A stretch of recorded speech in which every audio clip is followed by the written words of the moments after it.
Hey, how's it going? I'm Patrick Jaguar, the Cosmic Alchemist, and here we are in December. So this is my December video, December astrological forecast, predictions, all that good stuff. So we finally made it, and if you've been, this is going to be the grand finale for the whole year. If you've been following my videos, at the beginning of this year, I made a video that was Game of Thrones kind of themed, and I was talking about how this year in the election would be like Game of Thrones, and basically all the shitheads in positions of power are basically gonna like kind of kill each other by the end of the year. Well, this is it, and this month is a big time in this whole kind of turning point that the world is going through right now, and it's just a lot of crazy things are going to come out into the news starting this month, going into next year, and really it's going to be a thing for the next 20 years where a lot of stuff that we didn't imagine was possible is going to just keep coming out into the news. And it's not so much that people are doing this because they care about we the people, but they're going to be doing this to each other to destroy each other politically. But if it gets results, I'll take it. So, you know, as I've mentioned too, with this whole thing with Saturn and Pluto and Capricorn and then Jupiter coming in, this is the destruction of government as we've known it. Government politics is on everyone's mind right now, and these people represent big corporate interests who kind of want to play with our lives. So it's a big topic lately. You know, when you look at it deeper, that's how it is. So just all kinds of dirt's going to be coming out about our so-called leaders, about government, and all the things they've been up to for many, many years. So it's going to be pretty interesting. This is going to be pretty tough for older people. You know, especially people in the baby boom, you know, the World War II generation's children, people older than that. Most of what they know about the United States and about the world, they've learned through Hollywood. And the world's just not that hunky-dory. So a lot of crazy stuff's going to come out. You know, we're basically, especially with this the Jupiter-Saturn conjunction, which is on the solstice, winter solstice, the 21st, there's like a whole new order being teed up, a whole new order in government. Government's going to change forever. And with government, one of the big things that we've had working against us is that we've had a real addiction to ass kissing. And we've been raised to do this, so we've been raised to really idolize and kiss the asses of people with more fame, more money, more power, more education. And that's why people in power have been getting away with just such crazy, underhanded, illegal shit for so long, is because people refuse to admit it. Because people believe more in the people they see on TV than they believe in themselves. So we've grown up and been raised to be very disempowered, and to think very little of ourselves, and to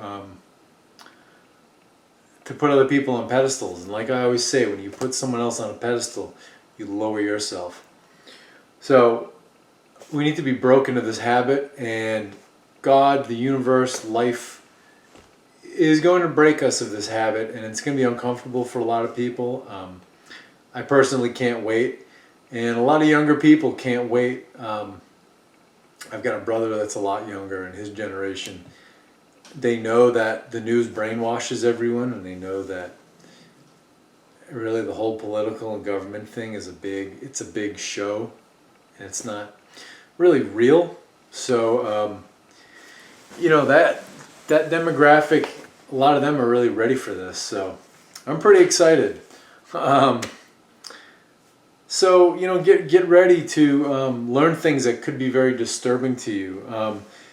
And really a big thing that's happening here too is we have to we're gonna have to make a decision. It's kind of like a crossroads in our personal lives, because I'll get to this later in the details, but this whole solar eclipse that's happening, it's solar eclipse in Scorpio. It's happening on the 14th of December. It's happening in Scorpio, and the eclipses always happen with the nodes of the moon, so Rahu and Ketu. So Rahu is in Taurus, Ketu is in Scorpio, where the eclipse is happening. Now, at the midpoint between these two nodes, between Rahu and Ketu, the dragon's head, dragon's tail, there's Neptune in Aquarius.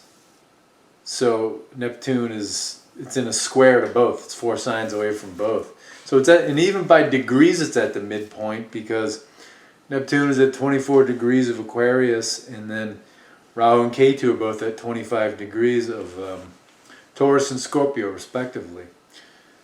So Neptune is both a great revealer and a great deceiver, and whether you're deceived or whether things are revealed to you, it's all up to you. Because propaganda is not.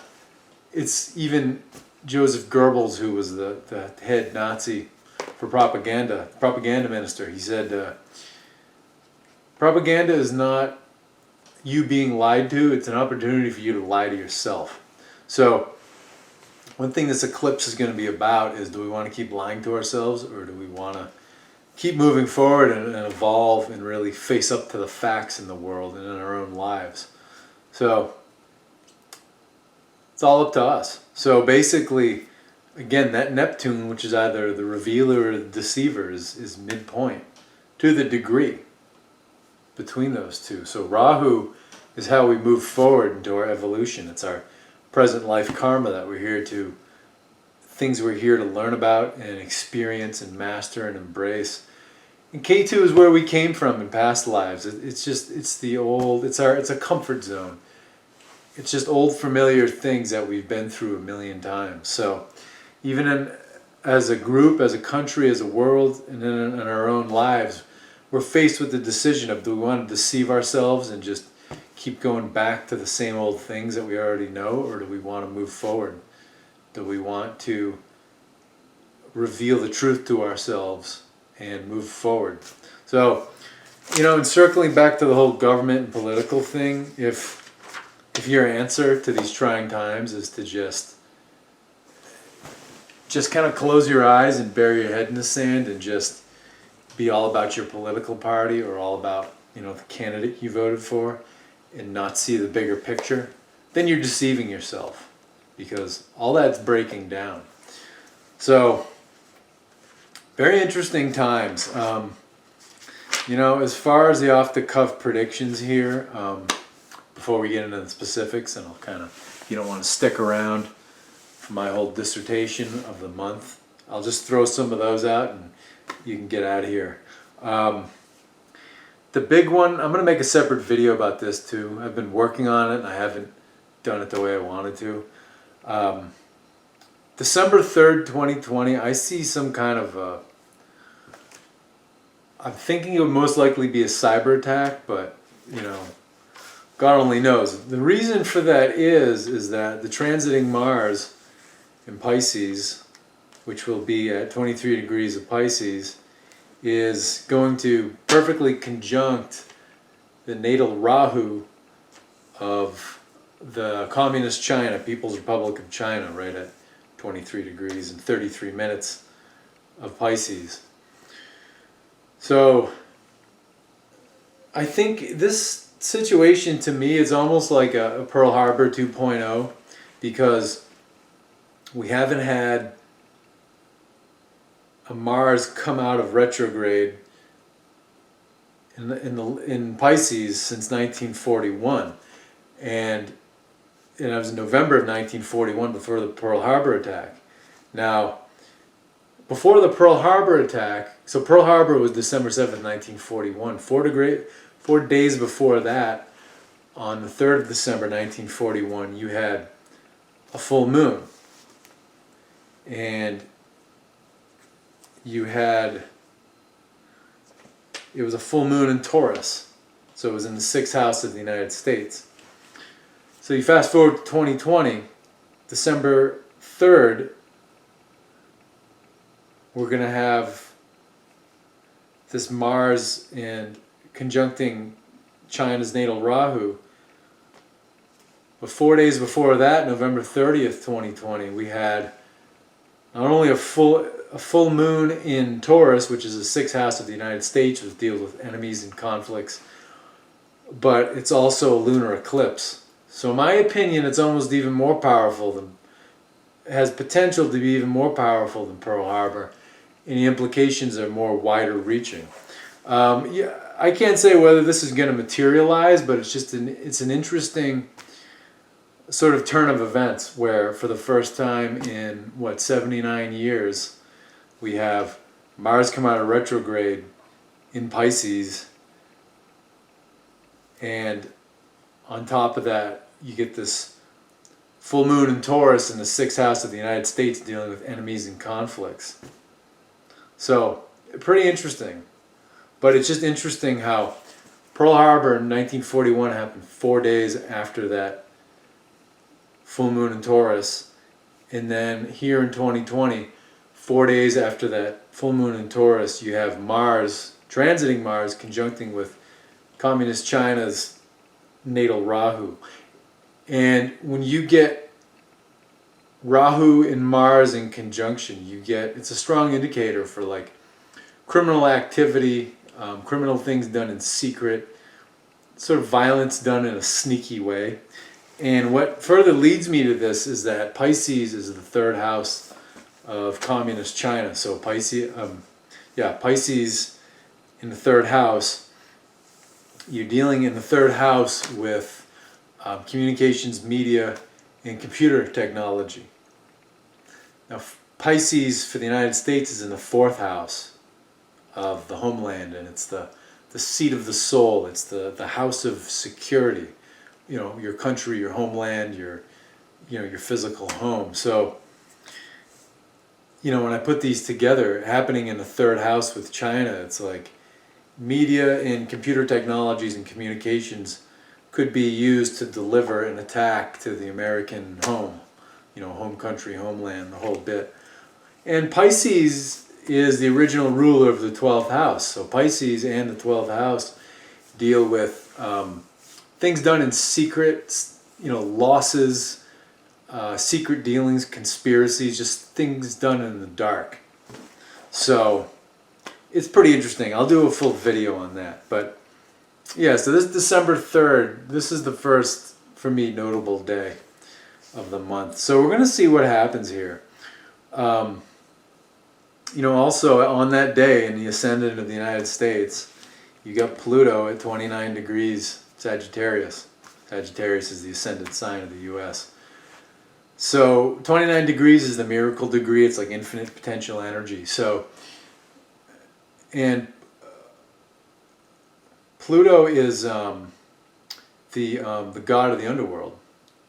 So the god of the underworld makes us deal with things that we were in denial of, things that we were lied to about, or things that were hidden from us, or things that we were ignorant of. And Sagittarius is belief systems and worldviews and philosophies.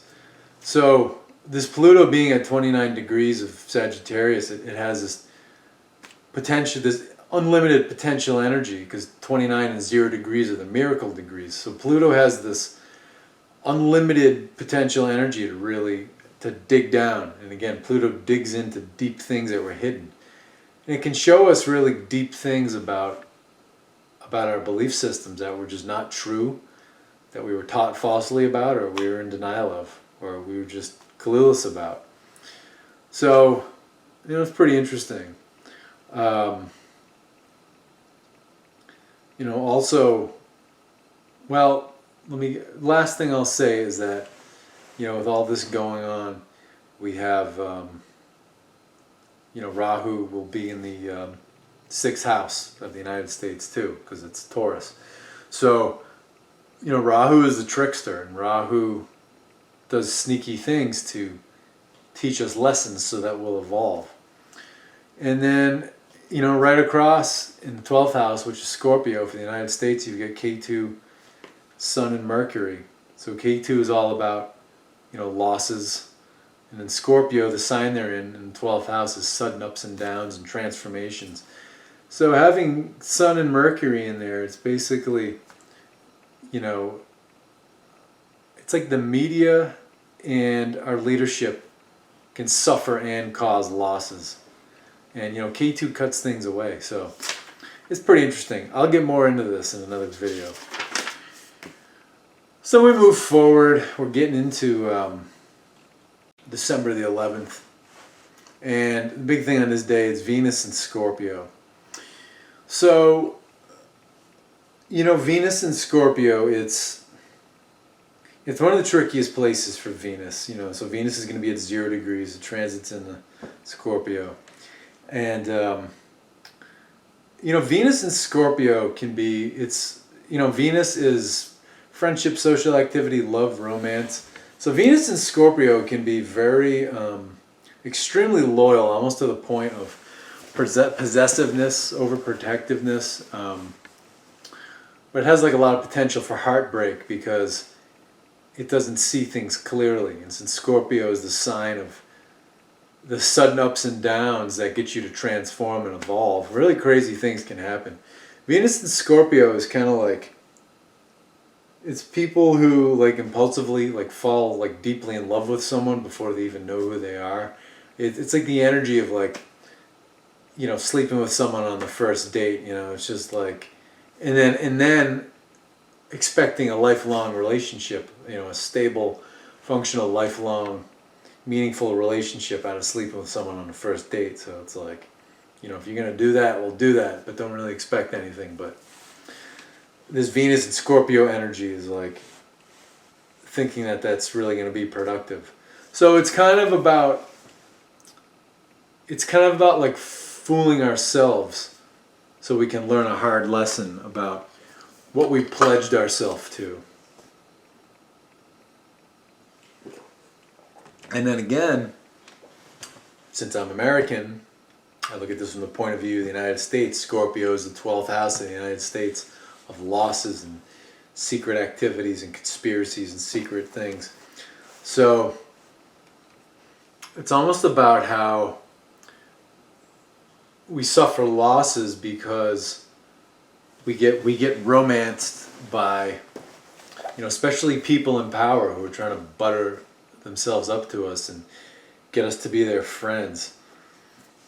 The whole political thing is just it's a bunch of very juvenile infatuation where we put someone on a pedestal, wherever it is that we like, and they can do no wrong, and we make excuses for the dysfunctional and even illegal and messed up things they do. So to me, this is like starting to learn a lesson about being infatuated with celebrity politicians and just putting them on pedestals and thinking they can do no wrong. And so this really goes on, this really fits with the whole theme of, we have to decide, do we want to be deluded, keep taking the blue pill, or face the hard truth and take the red pill. So this will segue into the solar eclipse really nicely. So then we come to that solar eclipse, December 14th, 2020. And, like I said, solar eclipse in Scorpio. Now, another important thing about this solar eclipse, this is a solar eclipse in Gandanta. So again, what is Gandanta? In Vedic astrology, Gandanta it's when a planet is in the last degrees of a water sign and the first degrees of a fire sign. So last 2 degrees and first 2 degrees.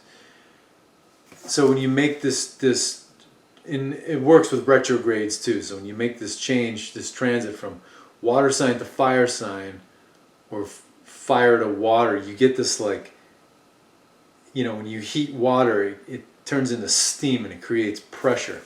So it's like this building of pressure, and it can make people just kind of desperate and kind of crazy. It's also looked at as drowning. So it's like the planet that's going Gandanta is drowning and creates this feeling of desperation and, you know, kind of craziness. So this solar eclipse in Scorpio is happening at 28 degrees of Scorpio. So that's the first Gandanta degree. So at the maximum of this solar eclipse, sun and moon will both be at 28 degrees Scorpio. Because again, Scorpio is the water sign, Sagittarius is the fire sign, so it's right at that transit point. And you know, the sun's going to be there for a few days before it gets through the first 2 degrees of Sagittarius, and you know, well, more like 4 days, and then the moon will take a couple days to get through that. So there'll be some after effects even after, you know, the 14th.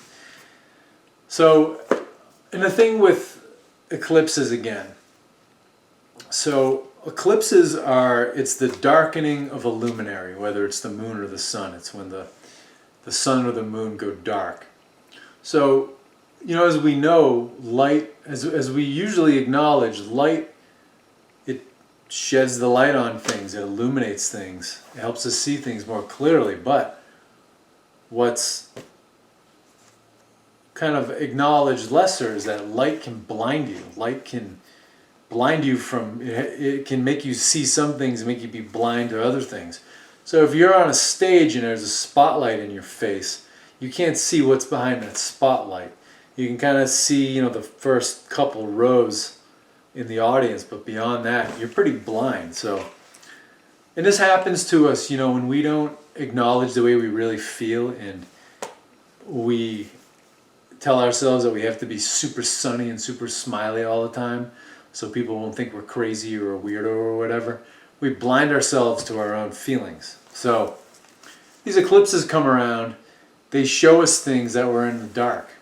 So when the sun or the moon goes dark, all of a sudden we see things that we couldn't see before. So sometimes you have to cut the lights so you can see clearly. So that's what eclipses are all about. Now, you're going to have this happen in Scorpio. So Scorpio, again, Scorpio deals with deep emotions, deep thoughts, secrets, things that were done in secrets. It's transformations, it's sudden ups and downs. It's like, it's about going deep into yourself, or going deep into, you know, group dynamics and seeing what's really going on, you know, just behind everybody's smile and behind basically just everybody's talk about what it is they're all about, what it is that they do. Because, you know, talk is cheap and actions speak much louder. So, and then again, Scorpio is the 12th house of the United States. So, secrets, conspiracies, things done outside of the light of day, things done in the dark. There's also losses. So, this eclipse will give us a chance to take a look at all those things that have been very secret, dark things that have been going on, and what we've been losing from it, you know. And certainly, like I said, we've been raised to kiss the asses of politicians, so we've lost our dignity, we've lost our own self-esteem, and ego has taken its place. Ego is what fills the vacuum when we don't have genuine self-esteem. So then we have to, you know, people name drop, they get into gold digging, they get into status symbols, they get into showcasing the best parts of their lives on Facebook and social media to make it look like their life is just perfectly giddy happy all the time. That's all ego. So, you know, that's a sign of narcissism, when people can't admit, you know, what it is that hurts them, what it is they don't feel good about, when they're just doing awesome all the time. That's a sign of a narcissist, and we live in a narcissistic world. So we're going to get a chance to see that. This eclipse is going to show us that things haven't been all right completely. So, and we just have to deal with it. So, and what else did I want to say about that? You know, and again, and through this eclipse, Rahu is in the 6th house of the United States, which is Taurus. So it's about enemies doing sneaky things, enemies playing the trickster. So it's pretty interesting. And then in the fifth house of politics, which is Aries, you got that Uranus in retrograde. So it's all about Uranus overturns the status quo. So a lot of stuff coming down the road here. So another thing here on the day of the eclipse on December 14th that I mentioned earlier, Neptune's at 24 degrees of Aquarius. So Neptune is halfway between Rahu and Ketu. So Rahu and Ketu are both at 25 degrees of the signs they're in, Taurus and Scorpio. Neptune is at 24 degrees of Aquarius. So it's like dead center in the middle. And like I said earlier in the video, this is the time where you're going to take the red pill, you're going to face the hard realities, or you're going to take the blue pill and you're going to run back to blaming other people, you're going to run back to your party, you're going to run back to your favorite candidate, and you're just going to blame everyone else for, why things are not the way you'd like them to be. Instead of blaming ourselves and taking responsibility, we could just double down on blaming other people. Now, another thing going on here too in Scorpio is that Mercury is conjunct with Ketu. So Mercury and Ketu are both at 25 degrees. So Mercury is communication, it's media. And so Ketu is all about, Ketu cuts things away. Ketu is pure spirituality. And Rahu is a trickster and it creates illusions. Ketu destroys illusions and it has no time for bullshit. To the point where it can get a little extremist, but it cuts things away so that we can move forward in life and in our personal and in our collective evolution. So Ketu and Mercury conjunct, it's basically, and since it's in the 12th house of the United States, but it is in Scorpio, so it's basically the media is going to start losing. And I think with everything that's gone on, with all the media bias and all the media censorship, media has pounded the nails into its own coffin. So, from here forward, it's really going to be apparent how people are losing faith in the media. And that just can't come soon enough. So that's going to be really interesting to watch. So then the 16th of December, it's just the sun in Sagittarius, the sun transits into Sagittarius.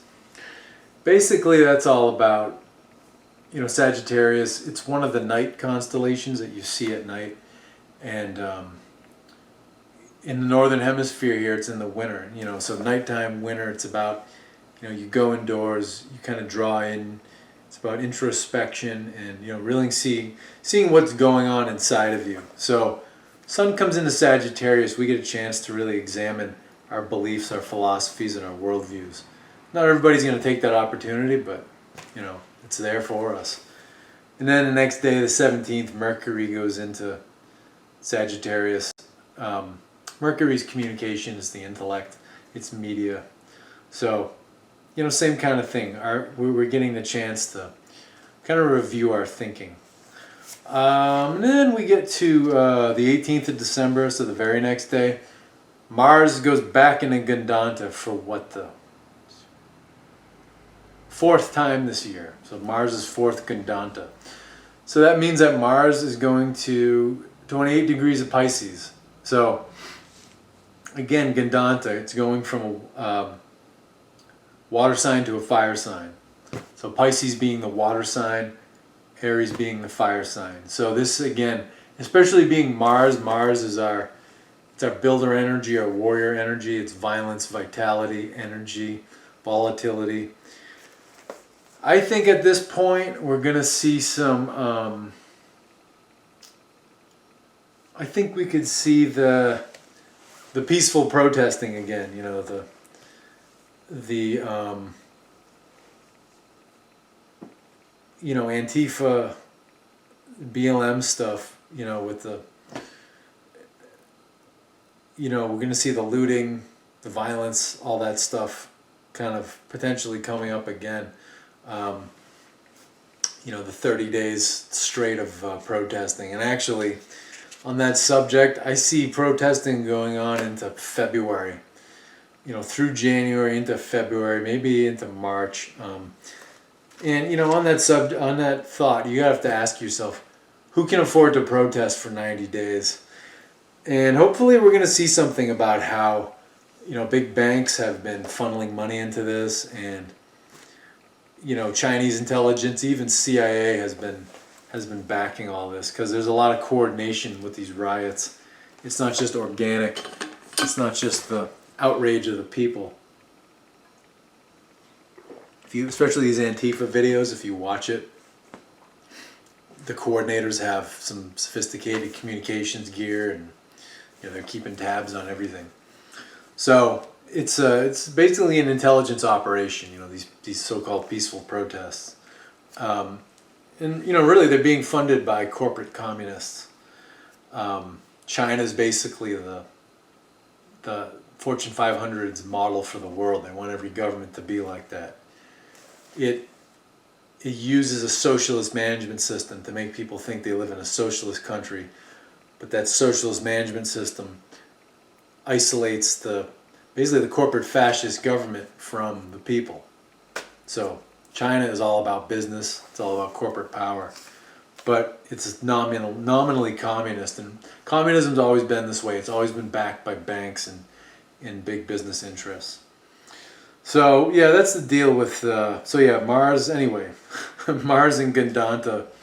Mars feeling like drowning, or that pressure is steam building. And Mars doesn't like being in Pisces. Mars wants to act. It wants to fight. Pisces is all about going into isolation and meditating and being introspective. It makes Mars crazy. Or it makes Mars a very spiritual warrior, and very peaceful and very disciplined. It just depends on people's consciousness and where it's going to go. And a lot of people are talking about this as really humanity is dividing. They're either falling for the illusions, or they just want to shed the illusions. So anyway, then we get to the 21st of December. This is the winter solstice, and this is the Jupiter-Saturn conjunction. This is a big deal. This happens every 20 years. And, this happened in the year 2000. It was one of the reasons why that whole presidential election in the U.S. just was inconclusive. It took over a month to figure out who the president was, and there was a lot of controversy about that. Also that year, Mercury came out of retrograde right on that day. So, in Libra, so, it was a big day. But the Jupiter-Saturn conjunction, in ancient times, people knew that in these years you don't pick leaders, because when Jupiter and Saturn conjunct, it's basically like wiping the slate clean. So when you get into the mythology, Jupiter, or Zeus, was the son of Saturn, or Kronos. And Jupiter was a rebel who overthrew his father so he could become basically the king of the gods. So in these years, every 20 years, it's not a good year to pick leaders, because basically like a new order is being ushered in. So it's like you just kind of want to let the old status quo run out and then pick your leaders after it. But, we don't, come on, Odin. Collectively we don't believe in astrology, so we don't pay attention to these things. But yeah, in ancient times, people would not pick leaders. They would sort of let the old status quo run out until Jupiter had gone by Saturn. So the whole thing with the overthrow too is Jupiter moves faster, so it always comes up from behind Saturn. And in a conjunction, the planet at the lowest degree has the greatest influence in a conjunction. So it's Jupiter overthrowing Saturn, his father. Now, when you look at from 1840, every 20 years onward in the United States, presidents elected in those years, they die in office of an illness, they're assassinated, or there's at least an attempted assassination. From President Harrison in 1840 all the way through JFK, all those presidents died during their term. So elected in, a 0 year, a 100-year, a 20-year, a 40-year, or a 60-year, an 80-year. So, on the round numbers, so to speak. Ronald Reagan was elected in 1980. There was only an attempt at assassination, but he survived it. George Bush, there was an attempt when he was in Georgia, not the state of Georgia, but the country, Georgia, over near Russia. There was a grenade thrown on the stage he was on, but it was wrapped up in a like a bandana, and so the spoon never flew off of it, so the fuse never started burning. But he was also elected in kind of one of these controversial, disputed elections. So it's like, and that was called, this whole thing with the presidents dying in these round number years was called the Curse of Tippecanoe. So it looks like the Curse of Tippecanoe has shifted from the presidents to kind of like the electoral process. And now we're in this big drama that we're in right now with, Trump, Biden. Along those lines, if Joe Biden gets inaugurated, don't look at him to stay in office very long. I think there's been a plan to get him out of office. That's why Nancy Pelosi was talking about the 25th Amendment to get rid of a president who's, mentally incompetent. That wasn't about getting rid of Trump. It was about getting rid of Biden because he does have pretty advanced dementia. I don't like any of these politicians. I'm just saying. Joe Biden's got pretty advanced dementia. And Kamala Harris was just too despicable to get elected because as a DA, as a prosecutor in California, she put thousands of people away for marijuana possession.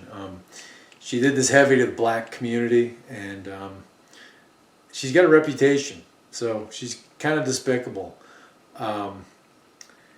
And she's definitely an opportunist. So I think the whole thing with picking Biden was a way to get her in there. And she'll do whatever she's told. So, it's kind of sad where it's, she's she switched from being the first Indian American senator to the first black senator. She's a chameleon who can just kind of change her identity as it suits her. So she's not somebody that I would trust if I could help it. So yeah, the whole 25th Amendment thing is about getting Biden out of there and getting her in the presidency. Now, with all that said, Donald Trump's not going anywhere. Even if he doesn't get inaugurated, I think he'll probably start some TV network. And really, the media is more powerful than the government, so he could go on to be something more powerful than the president. But then there is this whole legal thing where he's disputing the election, and people think it's a conspiracy theory that the election may have been rigged. Well, and they say who would do that? Well, the same people that screwed Bernie Sanders out of the Democratic nomination twice would do that, because Trump and Sanders are both outsiders, and big business doesn't like outsiders getting into office because there's no guarantee that they're going to give big business the sweetheart deals that they want. So, and the other thing too, it's like you have to admit, like the Biden campaign was, I'm only 40. It's the laziest campaign I've seen at any level. Somebody that lazy of a campaign can't win because it's all about media, and it's all about perception, and it's all about marketing to people, and they really didn't do any marketing. So something really fishy with this election, and it's possible the whole thing could really switch. Donald Trump stays in, that's really still an overthrow, because it's the overthrow of the deep state. And the deep state is just, it's big business. It's the interests, the financial and commercial interests, who own all politicians and all governments, and they use the military to their ends, and they use the intelligence services to make money. So, interesting times. Then on Christmas Day, the 25th, Mars actually transits into Aries, so it's at 0 degrees of Aries, and it's a really hot point. So I don't know. I don't know if we'll have riots on Christmas. It's certainly possible given this. Could be an angry Christmas. Could be some violence potential. On that day you've got the moon and you've got Uranus in Aries. So everybody's thinking about action and about doing things and about leadership, and Uranus is overturning leadership, so could be a hell of a day. And then the last big thing this month, we come to the 30th of December. You got Pluto transiting into Capricorn. So you're going to have Pluto and Saturn and Jupiter in Capricorn.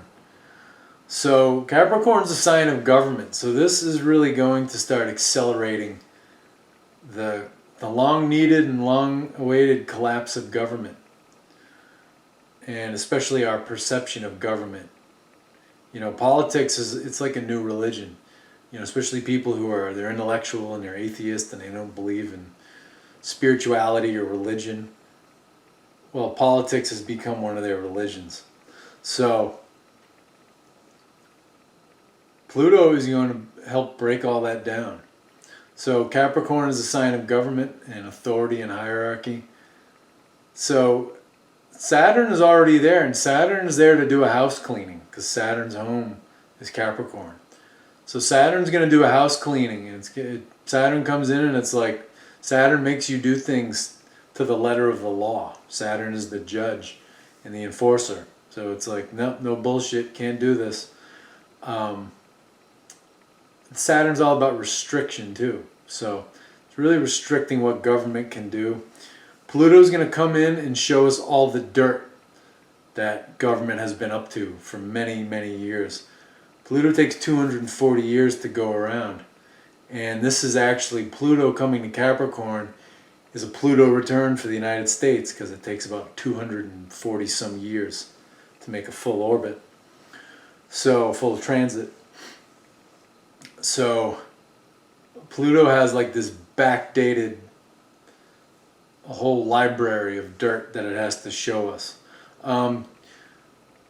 Capricorn is also the second house for the United States, so this is going to be a financial shakeup. People are already talking about a great reset, a global reset.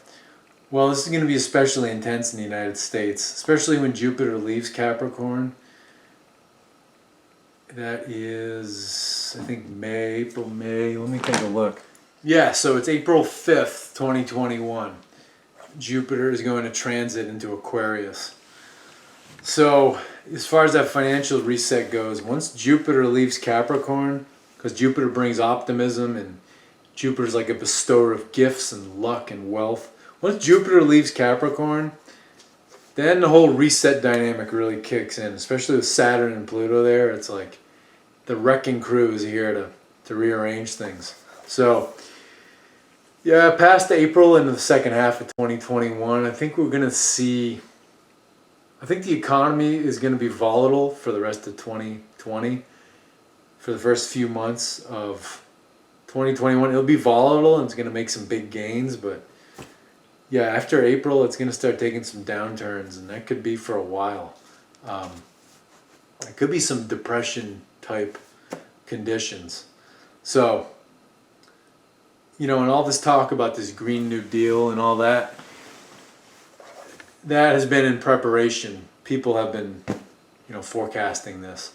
Now the problem with New Deals is that you always need some sort of a war to pay it off. So, I hope people don't fall for a banking scheme that requires a war to pay the New Deal off. So anyway, yeah. But the big thing with Pluto going to Capricorn, we're going to start seeing the dirt that government has been up to and that people in power have been up to for a long time.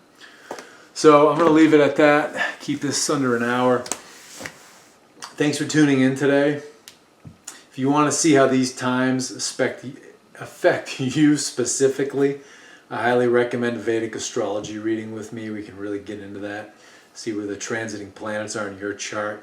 And I really use these astrology readings as a way to take a different look at yourself, to maybe discover some new things, but to really affirm some things you already knew about yourself, but you may not have been 100% sure of.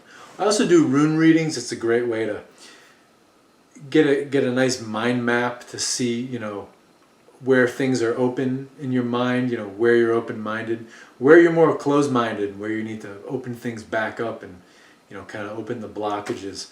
I also have some videos for sale for download, some Qigong videos. Qigong's a great mind-body practice to help you to get in tune with your energy, get in tune with the natural environment, and relax. And with rune readings and Vedic astrology readings, I custom make a meditation for all those. So it's great to do before your meditation, because the meditations, the mantra work is like a programming language. It's like a system update for the operating system of your mind. The Qigong gives you basically the access to be able to get those commands in there. So thanks a lot, and we'll talk to you later. Thanks for tuning in.